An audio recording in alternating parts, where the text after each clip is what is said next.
Love you. বিয়ে করবো আমারে? তুমি তো একটা বেকার ছেলে, আর আমি একজন ম্যাচিউর মেয়ে হয়ে তোমার মতো একটা বেকার ছেলেকে কিভাবে বিয়ে করবো? ছেলেরা কি বেকার মেয়ে বিয়ে করে না? হ্যাঁ করে। তাহলে তো হইলই, এই দেশে নারী পুরুষ তো সমান অধিকার। একটা ছেলে যদি একটা বেকার মেয়ের বিয়ে করে চালাইতে পারে, তাহলে একটা মেয়ে কেন একটা বেকার ছেলের বিয়ে করে চালাইতে পারবো না? আর তুমি তো জব করো। হ্যাঁ করি। তাহলে তো আর কোনো সমস্যাই নেই। তুমি জব করে সংসারে খরচ চালাবা, আর আমি তোমার রান্না করে খাওয়াবো। তাই বলে একটা বেকার ছেলেকে বিয়ে করবো? হ্যাঁ করবা। চাকরিজীবী জামাই থেকে একটা বেকার জামাই অনেক ভালো। এই পৃথিবীতে সব থেকে বড় অভাব কিসে জানো? টাকা। টাকা আসে মাধ্যমে দুটো, ব্যবসা আর চাকরি। তুমি তার কোনোটাই করো। যেখানে তুমি বেকার, সবসময় তোমার পকেট ফাঁকা থাকবে, সেখানে তুমি বলতেছো যে বেকার জামাই ভালো চাকরিজীবী জামাই থেকে।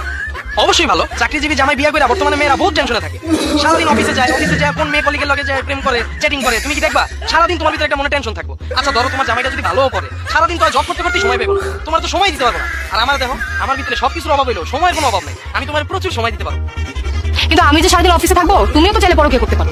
আচ্ছা, কত মানুষ কখন সোনার ডিম পাড়া হাঁসের পেট কাটে? যখন মানুষ নির্বোধ হয়ে যায় তখন। হ্যাঁ, তা আমি তো নির্বোধ না। তোমরা দেখলে কি আমার নির্বোধ মনে হয়?